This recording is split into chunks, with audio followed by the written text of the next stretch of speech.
¿Y qué producen? Las alfa producen glucógeno, las beta producen insulina y amilina y las delta producen somatostatina. ¿Porcentaje de cada una de ellas? Las alfa están en el 25%, bueno, aproximadamente. Las delta están en, bueno, primero las beta están en el 65% y las delta en el 10%. Next. Next. Muy bien. ¿Eso es? Sí. Bueno, vamos a hablar de la insulina. Esta va a ser una hormona cuya producción está ligada directamente a la abundancia energética, específicamente a la abundancia de los hidratos de carbono. Es decir, en tanto mayor sea la concentración de glucosa en la sangre, va a haber una mayor secreción de insulina. Vamos a ver el origen o cómo se forma. Como ya lo dije, la producción de insulina va a ocurrir en las células beta-pancreáticas. Aquí lo que va a ocurrir es que en el retículo endoplásmico los ribosomas unidos a este retículo van a comenzar a traducir ARN a una preproinsulina.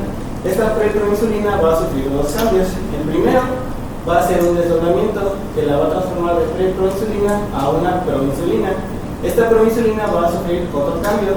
Para este cambio tiene que enviarse hacia el aparato de Golgi. En el aparato de Golgi, el cambio que va a sufrir es una escisión. Primero que nada tenemos que conocer que la proinsulina, como pueden ver aquí, está compuesta de tres cadenas. Una cadena A y una cadena B, unidas entre sí por puentes de disulfuro, y una cadena C, o conexión, que como pueden ver, conecta la cadena A y la B. Esta proinsulina va a sufrir una decisión, se van a cortar estos dos, van a separar la cadena C de las cadenas A y B. Esto nos va a dar como resultado la cadena péptido C o proteína C, y como la insulina. Es importante decir que esto va a ocurrir en el 90-95% de toda la proinsulina, y el 5 al 10% se va a quedar en esta forma de proinsulina. Ahora, este producto se va a empaquetar en un gránulo secretor que va a ser el que se envíe hacia las células, hacia la circulación y para llegar a la célula de. Ahora, en la célula diana vamos a tener estos receptores de insulina, los cuales van a estar compuestos de dos subunidades, de 4 subunidades, 2 alfa y 2 beta. Estas unidades van a estar unidas por puentes de disulfuro. La insulina como tal se va a unir aquí a las unidades alfa. Esta unión va a ocasionar que las unidades beta se autofosforilen. Esto va a activar a la tirosina sinasa, y esta tirosina sinasa a su vez va a fosforilar más enzimas, entre ellas a los sustratos de receptores de insulina o IRS. Todo esto va a tener diferentes efectos en la membrana celular. Específicamente va a tener 4 efectos. El primero va a ser que va a aumentar la captación de glucosa en el 80% de las células. Esto lo va a ocasionar mediante la movilización de vesículas intracelulares que contienen transportadores de glucosa. Al movilizarlos a la membrana va a aumentar la captación de glucosa de esa célula, y la célula en algunos casos va a empezar a usar la glucosa como fuente principal de energía en lugar de hacer graso como lo hace mayormente. Y es importante decir que es solo el 80% de las células, ya que ese 20% de extra corresponde a las células encefálicas, o la mayoría de ellas, las cuales de por sí ya son permeables a la glucosa, por lo cual la insulina no va a tener efecto en ellas. La segunda función va a ser que va a aumentar la permeabilidad celular para el potasio, el fosfato y para aminoácidos. Esto lo vamos a ver más adelante en la presentación.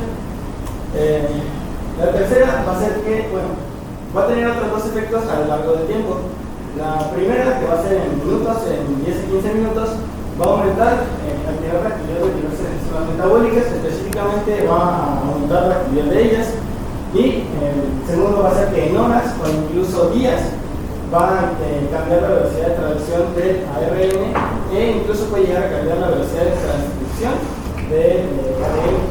Esto con el propósito de producir más proteínas o producidas de forma más rápida. Ahora, vamos a hablar de los efectos de la insulina como tal en el músculo.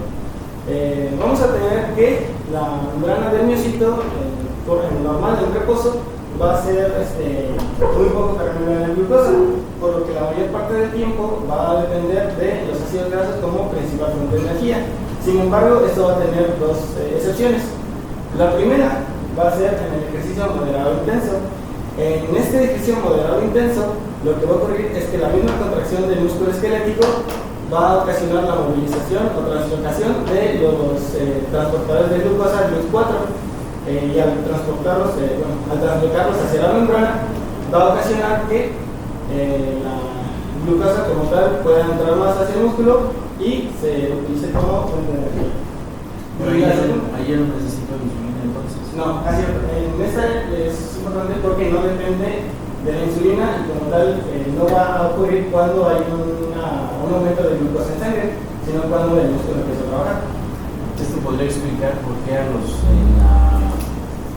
las medidas o el cambio de estilo de vida de los pacientes recién diagnosticados de diabetes o los que tienen intolerancia a la glucosa o que son prediabéticos en un momento así lo describió la ARA, el ponerlos a caminar les ayuda o el ponerlos a hacer ejercicio.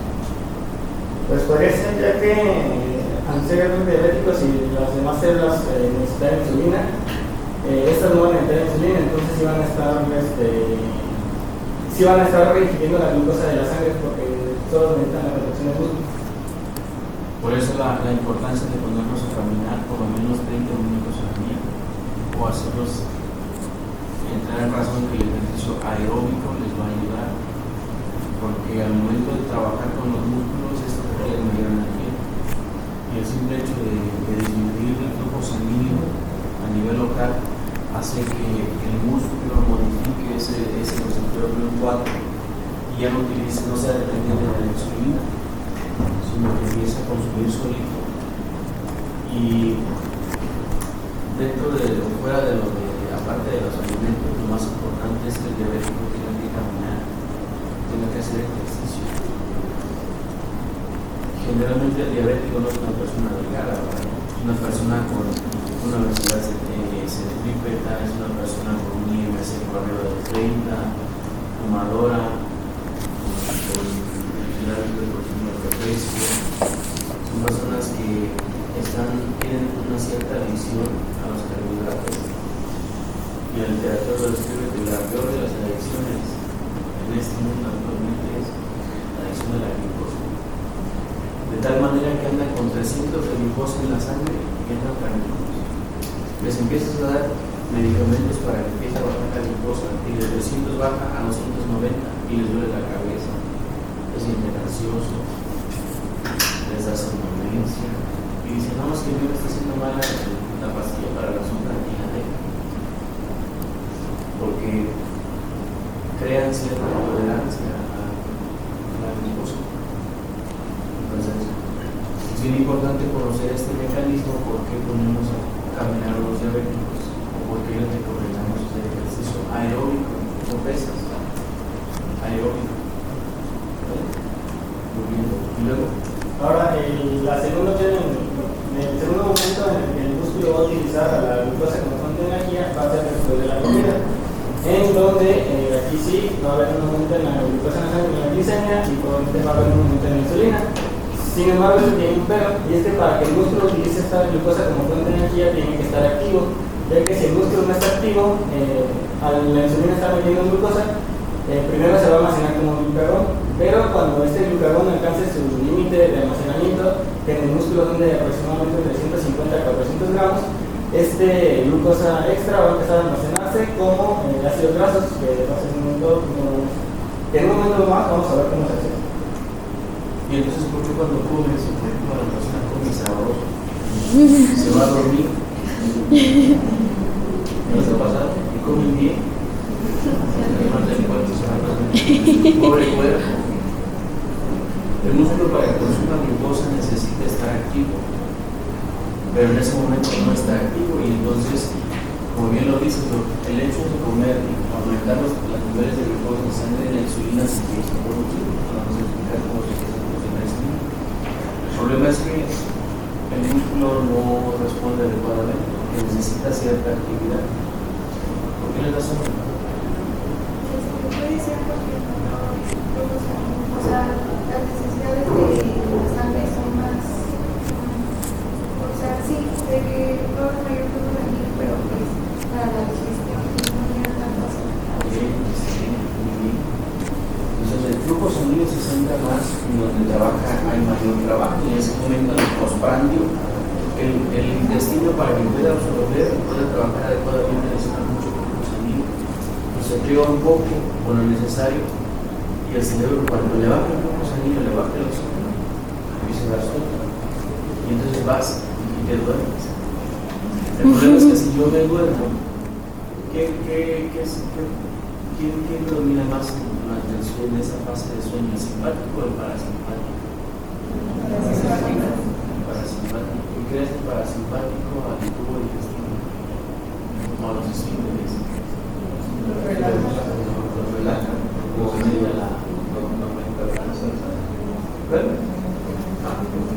Aumenta la peristalsis. Aumenta la peristalsis. El problema es que aumenta la peristalsis en un estado basal. ¿Qué pasa cuando se duermen llenos? Se levantan indigestos. Sienten como la pasada aumentada porque ese flujo sanguíneo no se movió. Entonces, no es recomendable acostarse lleno y dormirse después de comer.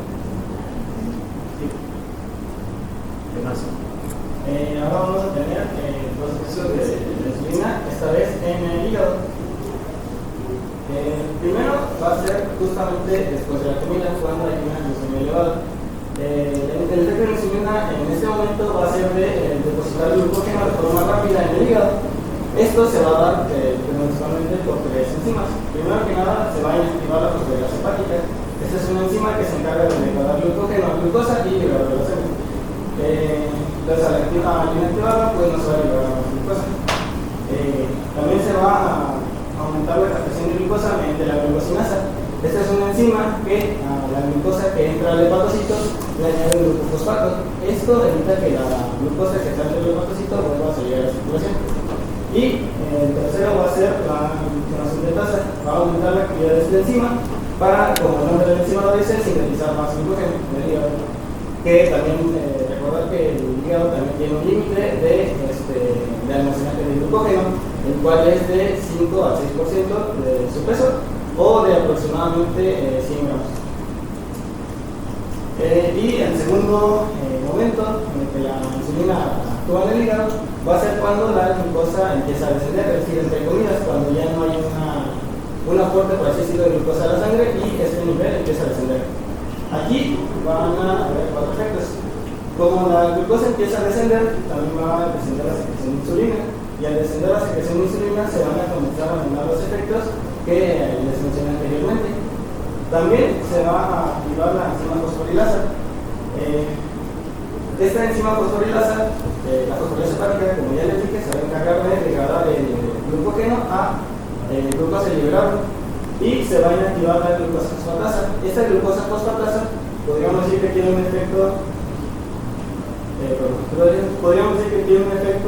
contrario a la glucosinasa, ya que esta se encarga de separar la glucosa del glucofosfato para poder así liberar otra vez hacia la sangre. Y mediante estas dos se va a garantizar que la glicemia no disminuya tanto y se mantenga en un nivel estable en los momentos en los que no hay un aporte de glucosa para que pues, no haya un nivel de glucosa. ¿Pero en qué momento se presenta ese mecanismo fisiológico? Se presenta en las comidas o cuando no hay un aporte de glucosa. Cuando no hay un aporte de glucosa, yo guardo glucógeno cuando no hay un aporte de glucosa. No guardas glucógeno cuando hay una entrada de glucosa. Cuando hay mucha glucosa en sangre, esta se va a tornar en glucógeno y cuando este glucógeno ya se sature, se va a mandar a los grasas. Pero primero lo que hace la insulina es garantizar que la célula coma. Eso es lo primero. En cuanto sube la glucosa, lo que hace la insulina es irse al receptor en el cerebro. Activa receptores GLUT4. Tenemos varios receptores o transportadores de glucosa.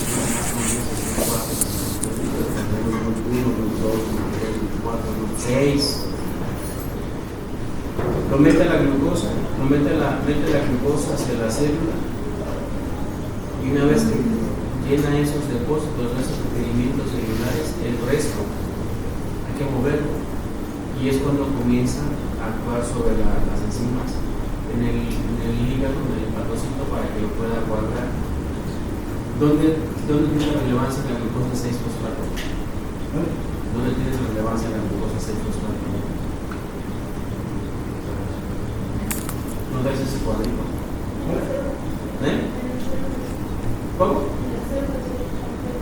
No lo escuché. ¿Qué pasa en las células beta?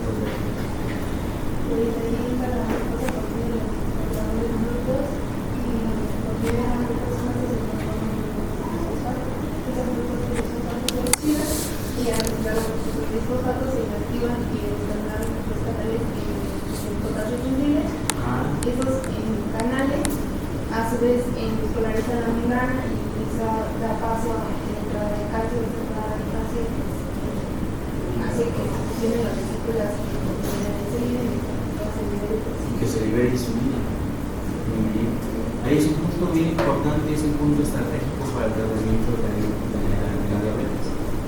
Entonces, en ese cuadro que tienen ustedes, a pie del cuadro, en la cita, dice que hay muchos mecanismos que son importantes, pero de todos los que no sabemos cuál realmente es el que funciona, la glucosa 6-fosfato, la transformación de oxidación de 6-fosfato es uno de los más relevantes para la liberación de insulina. De tal manera que cuando ustedes identifican realmente cómo se libera la glucosa, cómo se libera la insulina, cómo se ocupa la glucosa, pueden utilizar estrategias terapéuticas.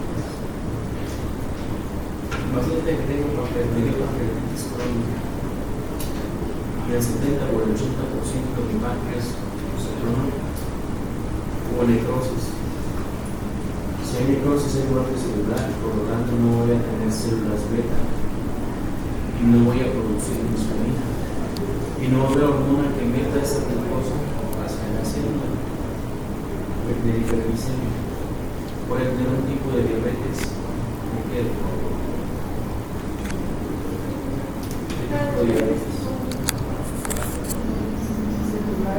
diabetes celular. La diabetes tipo 1 es autoinmune, por eso que antes era insulino dependiente, los diabéticos tipo 1, pero ahora tenemos diabéticos tipo 2 que son insulino dependientes, que se administran con insulina. Es una diabetes secundaria o dentro de los que se clasifican las tipo 3 o las moles. Entonces, hoy ya no voy a tener insulina. ¿De qué me sirve que yo le dé una sulfonilurea que se encargan de estimular el receptor de potasio, bloquear los de calcio que se libera? ¿De qué me sirve? ¿Es benéfico? ¿No se beneficia? ¿O me vale más y se lo doy? Eso sí es lo que tiene. Pues sí sería benéfico porque la entrada de potasio en la célula despolariza la membrana y entonces eso activa los canales de calcio que se llama por voltaje y eso hace que entre el calcio y se pueda mejorar eso. Sí. Y el Peña Nieto dijo, ¿y ustedes qué opinan?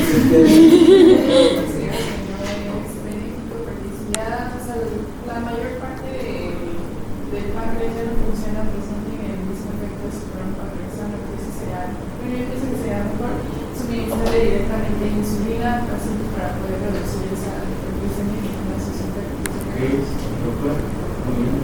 Es que yo no entendí eso porque, o sea, yo tenía entendido que la diabetes tipo 2, bueno, al inicio al menos hay una hiperinsulinemia porque se está produciendo más porque no se está como detectando, por así decirlo, por las en la diabetes tipo 2 yo no conozco la causa específica de por qué. En la tipo 1 algo inmunológico pasó y tomó las betas y no se produce. Entonces, como no hay insulina, no hay quien meta la glucosa en la célula. Por eso los niños pequeñitos son diabéticos. Y es muy característico de la diabetes tipo 1 en personas muy jóvenes. En la diabetes tipo 2 ocurre, que a lo mejor no se debe tanto, pero no vale la pena.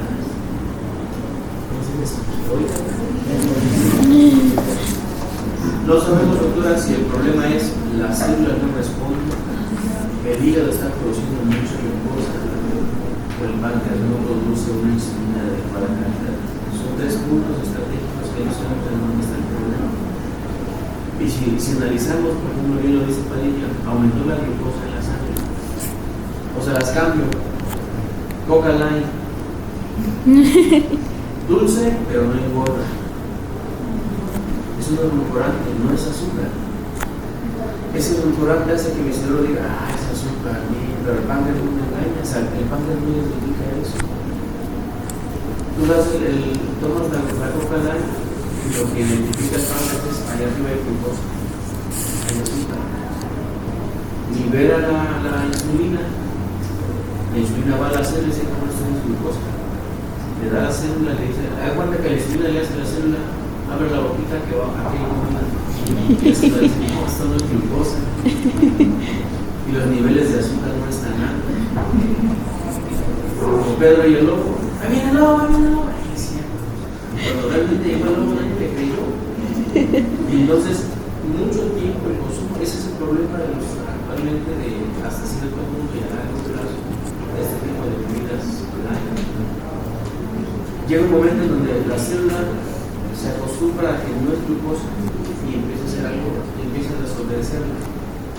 Se llama resistencia a la insulina. Y entonces la resistencia, entonces hay un hiperinsulinismo. Porque como no responde mi célula, el receptor no responde a esa insulina, el páncreas le vale madre, produce más. Y si no es suficiente, bueno, produzco más. El caso es que yo tengo que alcanzar mi meta, mi objetivo de meter glucosa a la célula para que entre a la generación y ese ciclo de Krebs y haya energía por la vía natural. La glucosa es la principal fuente de energía. El problema es que hay una resistencia a la insulina. Y bien lo había dicho Mabel.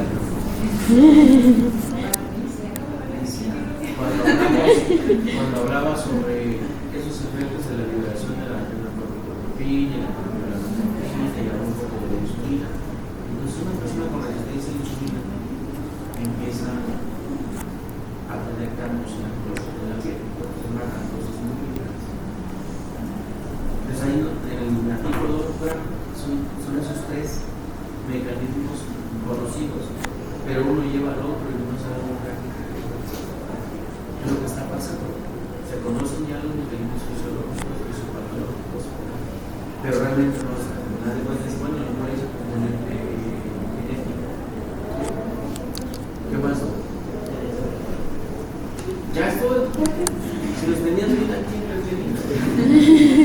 Entonces, respondiendo a su pregunta, si tengo mucha insulina, entonces me genera el receptor para que, por ejemplo, que abra la otra célula. Entonces, ¿sí sirve o no?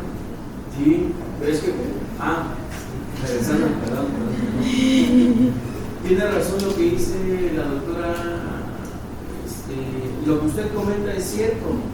Yo meto su insulina para que pueda liberar insulina, la estimulo, la obligo a que produzca más insulina. El problema, doctor, es que si no tengo un tejido completo, no va a haber mecanismo, tengo circulación, no tiene caso. Y entonces aquí es, si no puedo estimular el páncreas, me voy a otro lugar, receptores directos en la célula, LF1, o me voy a otro punto específico donde, ¿qué me puede aumentar la glucosa? La absorción. Ese es el primer punto estratégico. Si yo como, tiene que absorberse. Y al absorberse, tiene que aumentar la glucosa. El intestino, cuando le llega esa comida, se produce ciertas enzimas. El páncreas produce enzimas que degradan carbohidratos, metabolizan lípidos, metabolizan proteínas y todo lo absorbe. Y entonces, al absorberlo, aumenta la glucosa en sangre. Ese es nuestro primer punto estratégico. Y aquí es donde actúan las biguaninas. Nombre, metformina. El primer pilar terapéutico en el diabético con el hipertenso es tratar el sistema renal que tiene aldosterona, incluyendo la ECA, como la NATRI. En el diabético es metformina. ¿Qué hace la metformina? Evita que se absorba la cantidad de glucosa y evita que el hígado empiece a metabolizar el glucógeno y liberar glucosa en la sangre. El problema es que el diabético lo come y como no absorbe, se produce gas. ¿Qué pasa con las comidas dentro del intestino? Las células empiezan a producir gas. Eso es totalmente natural y entonces se extienden, se llenan muy rápido, el vaciamiento gástrico es más lento y lo deja. Es que me siento bien porque yo apenas como me siento lleno todo el tiempo y al cerebro no le gusta. El cerebro dice hay que comer, pero el estómago dice es que algo me está deteniendo, no puedo absorber. Entonces ese es otro punto estratégico, la absorción y evitar que el glucógeno se degrade a glucosa. Pero si no tengo un páncreas funcionando, aunque le pongas sulfonilureas, glibenclamida, glimepirida, no va a funcionar. Bueno, eso justamente lo de las sulfonilureas o sulfonamidas, ajá. Sí, eso lo voy a mencionar más A ver, adelante. next. Excelente, muy bien, next. Primero, la insulina, el metabolismo de las grasas. En este caso, pues los efectos no son tan directos o tan obvios como ya sabemos que pues, hace que la célula coma carbohidratos. Pero de manera indirecta se podría decir es que mientras ejerce este efecto de estar metiendo carbohidratos dentro de las células, específicamente, por ejemplo, dentro del hígado, una vez que se alcanza el máximo de forma en que se puede almacenar como glucógeno, que es del 5 al 6%, o no sé si lo dijiste, de 100 gramos del total del peso del hígado. Una vez que se alcanza este tope máximo de glucógeno, entonces aún así pueden seguir ingresando estos carbohidratos y estos carbohidratos se van a convertir en ácidos grasos, ese exceso. Y bueno, ese exceso de ácidos grasos va a formar triglicéridos para que se una a la lipoproteína y se liberan al torrente sanguíneo. Y estos triglicéridos, o bueno, ácidos grasos están con la lipoproteína, van a seguir su curso dentro del torrente sanguíneo y van a continuar hasta que alcancen al tejido adiposo. Y una vez de que estén ahí, como efectos secundarios, se podría decir, se va a activar la lipoproteína lipasa, que, bueno, como su nombre lo dice, es bastante sencillo, que va a romper esta unión entre el ácido graso, el triglicérido y la lipoproteína, y de esa forma se puede absorber dentro de la célula. Una vez el triglicérido dentro de la célula, pues se va a desdoblar en ácidos grasos y ahora sí se puede utilizar, bueno, en cierto caso, pues se utilizaría para el metabolismo energético. Pero en este caso no queremos que se utilicen los ácidos grasos, sino que se depositan dentro del tejido adiposo. Y por tanto también se va a inhibir la acción de esta enzima, que es la lipasa sensible a insulina, que igual como su nombre lo dice, pues va a evitar este desdoblamiento de los triglicéridos que van a estar almacenados dentro del tejido adiposo hacia ácidos grasos, ¿no? Y que estos se liberen en la sangre. De la misma forma, bueno, mejor dicho, de la forma contraria, en el caso del hipoinsulinismo, la lipasa sensible a insulina pues va a tener una activación bastante importante y pues va a tener los efectos contrarios, es decir, esta vez sí vamos a desdoblar estos triglicéridos, ácidos grasos y liberarlos de sangre para su utilización, que es muy ilícita. Y bueno, este aumento de los ácidos grasos pues, en general va a causar una fosfolipidemia y colesterolemia, que van a aumentar estos niveles dentro del torrente sanguíneo hasta más del 0.6%, que es el nivel regular normal.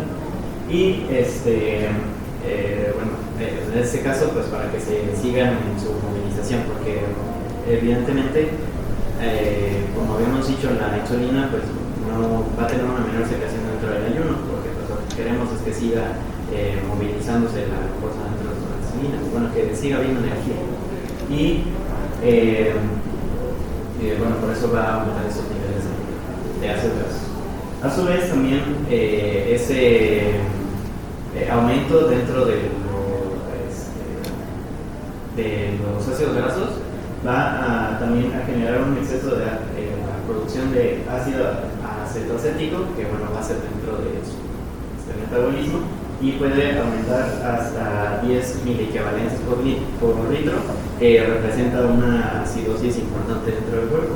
Y no solamente va a hacer este ácido acetoacético, sino que también se va a unir, va a también ejercer, puede ser importante también dentro de una acidemia, con el ácido beta hidroxibutírico y la acetona. Y pues todo esto puede causar una cetosis que de ser grave pues puede causar incluso la muerte pulmonar. Y me faltó mencionar también de que aquí en esto, en lo de la síntesis de los ácidos grasos, también, específicamente el mecanismo de la formación de los ácidos grasos, que sería que va a entrar glucosa dentro del hepatocito y esta se va a oxidar a acetil-CoA. Y pues ese tanto va a pasar como a muerte del ciclo de Krebs, como también a la parte ya como tal de la vía glucolítica, que sería para la creación de los ácidos grasos. Esa acetil-CoA se va a formar malonil-CoA y pues posteriormente, como ya lo hemos visto en bioquímica, pues va a continuar a formar palmitato y ya saben. Pero toda esa cosa rara de ciencia ficción. Pero entonces, hiperglicemia, acidosis metabólica y cuerpos cetónicos en sangre o en orina es igual a qué? ¿Diabetes? No, diabetes es aumento de la glucosa en sangre. Cetoacidosis diabética es una de las complicaciones de la diabetes, que se llama cetoacidosis diabética y está compuesta por una triada: glucosa por arriba de 200 miligramos, cetonas en orina o en sangre, esos son los cuerpos cetónicos, y acidosis metabólica derivado de dos cosas principalmente. Una es porque tengo muchos cuerpos cetónicos, muchos ácidos grasos, acidificación del medio. ¿Por qué crees que sea la otra génesis de la acidosis metabólica? Por el lactato, porque no fue lactado y después se inicia la otra ruta favorita, pero es que no respiras en un sitio. O sea, el lactato es por una respiración anaeróbica. A cierto punto sí se llega hasta esa ruta fisiológica, ¿sí? Por el lactato, pero ¿qué pasa? Porque al final eso está dando la parte final de cómo se genera la acidosis metabólica. Pero antes, ¿qué me lleva a esa complicación? Porque es una complicación más frecuente de lo que puede, al menos en nuestro entorno, en nuestro medio local. La literatura dice que los adultos les da más estado hiperesmoral hiperglicémico y los niños les da más acidosis metabólica, cetoacidosis diabética. Pero ¿qué creen? No es cierto. En nuestro medio, la complicación más frecuente de los diabéticos tipo 2 es la cetoacidosis diabética. Si yo tengo mucha glucosa en la sangre, la célula no va a comer y pasa esto. Toda esta cantidad, lo que hace es toda esta cantidad de glucosa, yo tengo que empezar a consumir o a producir energía a través de los ácidos grasos. En el hígado se forman cuerpos cetónicos. Yo necesito energía, pero los cuerpos cetónicos empiezan a acidificar la sangre por la cantidad de hidrógeno. Entonces el pH empieza a bajar. ¿De qué otra manera se perpetúa más este problema? Podría ser porque el libro menciona que el pH tiene que estar incluido de 7, entonces como para compensar, dice que el paciente empieza una respiración rápida y profunda para poder expulsar CO2, pero de igual forma se está eliminando el carbonato. Entonces dice que igual cuando orina se intenta formar nuevo carbonato. Entonces hay una disminución, entonces hay como una compensación. Esa es la compensación. Eso es correcto, esa es la compensación. Si yo empiezo a producir más en los riñones, pues entonces empieza a pasar a la adrenalina y los centros respiratorios, porque ya lo saben ustedes, y empiezan a respirar más rápido. Se llama respiración de qué? Muy bien, un adulto, respiraciones rápidas y superficiales. ¿Para qué? Para bajar CO2. Y en los riñones tiro hidrogeniones y jalo. Y aparte de esos hidrogeniones, tiro cuerpos cetónicos y empiezo a absorber bicarbonato.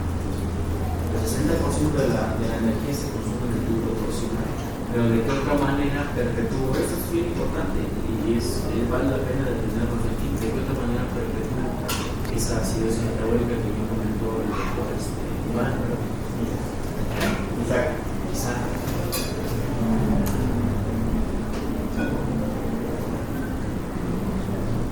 Paulina. Sí, ahora sí, doctora.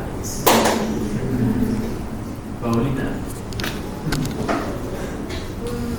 ¿Qué otra manera cree usted que se puede perpetuar esa acidosis metabólica?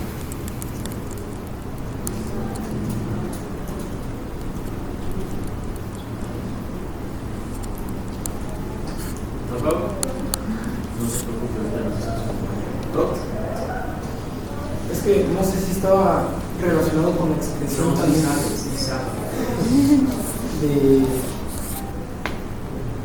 es que no sé, es que como dijo metabólica tiene que estar relacionado también con el nivel del bicarbonato.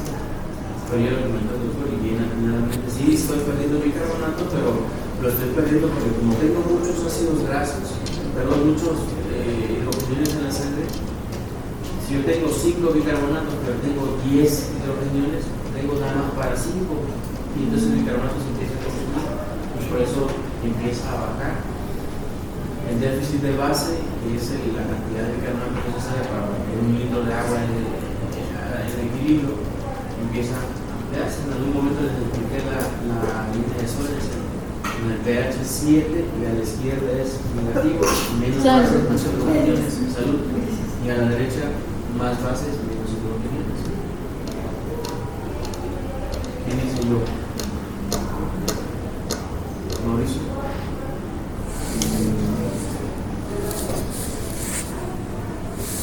¿No? Oh. Se podría seguir manteniendo porque, bueno, a pesar de que tiene superfunción, sigue sin entrar glucosa de las células, entonces se va a seguir fomentando más glucosa. Fomenta la hipertensión. Es que ahí está, no ha roto todo, o sea, sigue esa gluconeogenesis, sigue, no hay glucosa en la célula, pues la ruta que predomina en el gluconeogenesis, empezar a despedazar, en este caso, ácidos grasos a través de la lipasa sensible a la insulina, que lo que es la insulina es la frena y guárdamelo aquí. Pero como esa insulina no es funcional o no es suficiente para poder consumir glucosa, la lipasa se activa, entonces empieza a partir ácidos grasos y los empieza a liberar la sangre. ¿Vale? Con ingesta de gases. De grasas. Gracias. No, pero es que eso pasó antes. Yo me fui a la fiesta, soy diabético, me valió mucho. Es mucha glucosa en mi sangre que se absorbió. Maybe por bueno, como se está el aumento de la beta oxidación, pues unos productos son el NADPH y el FAT y esos se van a la cadena transportadora de electrones y el producto pues sería el hidrogenión, entonces tal vez si se satura Esta historia tal vez pasó, está bien, estamos en la misma ruta, no hemos salido de que al final ¿qué tal? Hidrogeniones. Ahí estamos. Acuérdense que la glucosa es el soluto más osmóticamente activo. ¿Qué le pasa a mi doctora ya? Bueno, no sé si como aumenta la diuresis, la glucosamina. Esa es una. Yo tengo glucosa en mi sangre, mucha glucosa, mucho soluto. ¿Cuál sería la osmolaridad sérica de mi sangre? Aumentada. Eso hace que para empezar, que empiece a tomar agua. El diabético le gusta tomar agua de madre, pero porque como está la osmolaridad aumentada, los osmoreceptores identifican el aumento de la osmolaridad y el problema que nunca entonces es tomar agua. Pero ahí el problema es que jalo agua del intracelular al extracelular. O sea, la glucosa es muy básico, el movimiento de agua de un gradiente de concentración de mayor concentración a una menor hacia el vaso para tratar de equilibrarlo. Y entonces mi célula se hace vacía, no tiene agua suficiente. El 40% de mi agua está dentro de la célula, ¿no? Voy a empezarla a deshidratar. Eso es por un lado. La otra es, no voy a tener agua suficiente para llevar a cabo ese metabolismo adecuado. Esa agua tiene oxígeno. Y entonces de ahí empieza lo que tú comentas, Daniel. Meto agua hacia la célula, hacia el vaso, y entonces yo tengo 200. Mi riñón lo identifica. ¿Y qué hace? Empieza a hacer, aumenta la uresis, pero la glucosa es lista, no me voy solo, me llevo al sodio y me llevo al agua. Chingue su madre, todos nos morimos aquí. Y entonces empieza a jalar, empieza a tirar agua, y al final de cuentas tienes un paciente deshidratado. La cantidad de volumen en sangre va a disminuir, y si disminuye la cantidad de este volumen en sangre, la cantidad de oxígeno que va a llegar a esa célula será menor. Entonces de respirar de manera aeróbica empiezo a respirar de manera anaeróbica, y aquí es lo que entra los componentes. No tengo glucosa, no tengo oxígeno, entonces empiezo a utilizar desengrasa láctica para que pueda yo transformar o formar acetilcoenzima A, pero la factura es la carga, y la carga empieza a aumentar, y entonces tengo dos maneras de poder deshidratar a la persona: la glucosa dentro de la sangre y la cantidad de hidrogeniones que hay en la sangre por la ruta que estás comentando. Entonces la cetoacidosis diabética es una complicación grave de la diabetes que se caracteriza por glucosa por arriba de 200, cuerpos cetónicos en sangre o en orina y acidosis metabólica. Derecha, derecha, amplia. ¿Sí? Está fácil. Bonita. ¿Qué más? Ya de ahí seguimos, vamos a platicar sobre las sistemas de Y bueno, antes de llegar a eso, primero también vamos a hablar del efecto de la insulina dentro del metabolismo proteico. De manera similar a la hormona de crecimiento, se van a aumentar el transporte de los aminoácidos dentro de la célula. Del libro destaca estos: la valine, leucina, isoleucina, treonina y fenilalanina, pero bueno, al final de todos los aminoácidos que hay disponibles. Y estos van a entrar dentro de la célula, y debido a este efecto, tanto por este efecto de que haya más aminoácidos, más sustratos para formar proteínas, va a aumentar la traducción del ARN mensajero. Este ARN mensajero va a sintetizar nuevas proteínas, se van a utilizar, y también pues para esto del ARN mensajero también va a aumentar la transcripción del ADN para que se forme este ARN, y pues en general, en suma, va a aumentar, va a sintetizar más proteínas para que estas se depositen dentro de la célula.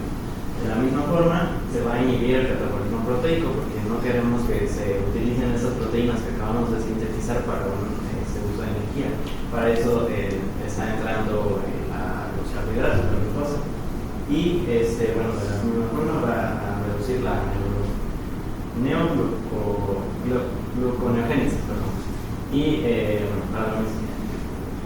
Bien, ahora esta gráfica está bastante sencilla. De lo que habla es sobre una rata que está caracterizada. ¿Por qué no contestas? ¿No viste ese video o no? ¿Por qué no contestas, rata? Me viste recordar que hablé como 3 horas. No se las platico.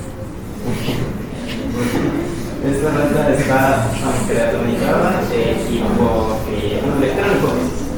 Y bueno, entonces esta, por lo mismo, al no tener una hipófisis, pues no va a tener, al no tener ni pancreas ni hipófisis, no va a generar insulina y pues tampoco hormona de crecimiento. Pero aquí lo importante a destacar, no tanto de que, bueno, pues obviamente si la administramos para las hormonas, el crecimiento de la insulina pues va a aumentar, ¿no? El peso, porque va a aumentar lo de el transporte de carbohidratos, síntesis de ácidos grasos, etc. Pero aquí el punto es que estas dos hormonas, la del crecimiento de la insulina, van a tener un efecto sinérgico para el aumento del peso. Porque, pues como dijimos, la hormona del crecimiento, como ya sabemos, pues va a aumentar esta síntesis de las proteínas para que se mantengan dentro de la célula, que no se utilicen, y va a aumentar lo de la masa magra, y pues de la insulina pues también lo mismo, va a meter carbohidratos y ya todas las demás. Y bueno, eso pues tiene un efecto a largo plazo, no es que obviamente inmediatamente. Y bueno, esta pues voy a explicar. Entonces, si acaso nada más destacar que pues bueno, como la glucosa 6-fosfato sí va a ser el libro así lo menciona literalmente el paso como más determinante o más importante dentro de todo este paso, de la secreción de la insulina. ¿En dónde actúa ahí los antiinflamatorios entonces? En ese diagrama, ¿en dónde actúan las antiinflamatorias? En el canal de potasio. ¿Qué le hace? Hace que se meta más potasio en la célula y entonces ocurre una despolarización de la membrana. Ahí está el efecto primario de las antiinflamatorias, glibenclamida, glibenclamina, ¿sí? Y eso es un punto terapéutico de tratamiento. Entonces la insulina es una hormona anabólica.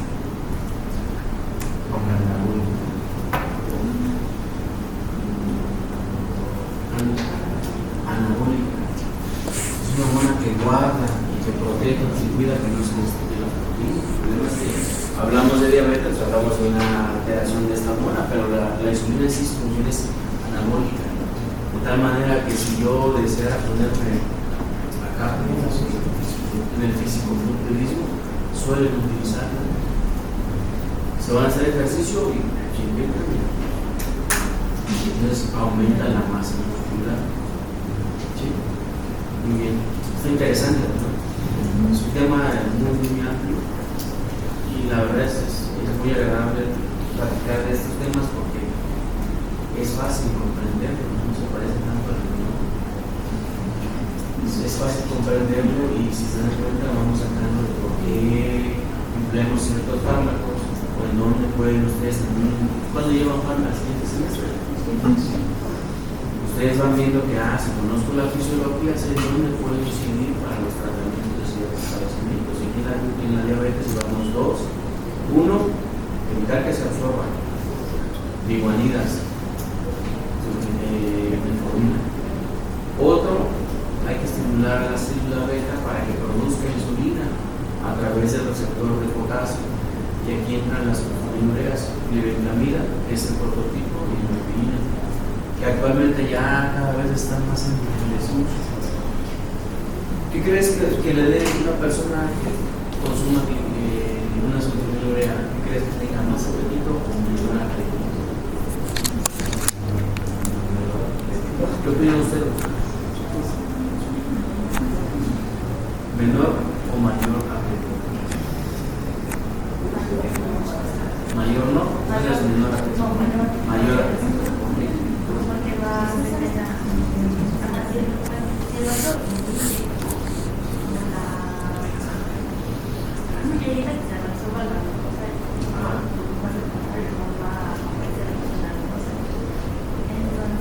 Pero esos son dos niveles diferentes. Aquel es en el intestino y el hígado. Este es en el páncreas. Esta es la beta.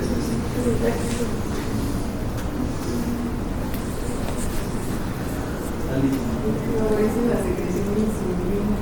Entonces, si hay secreción de insulina, se guarda más glucosa y baja la reacción. Entonces, se necesita más ingesta de glucosa. Muy bien, le da más hambre.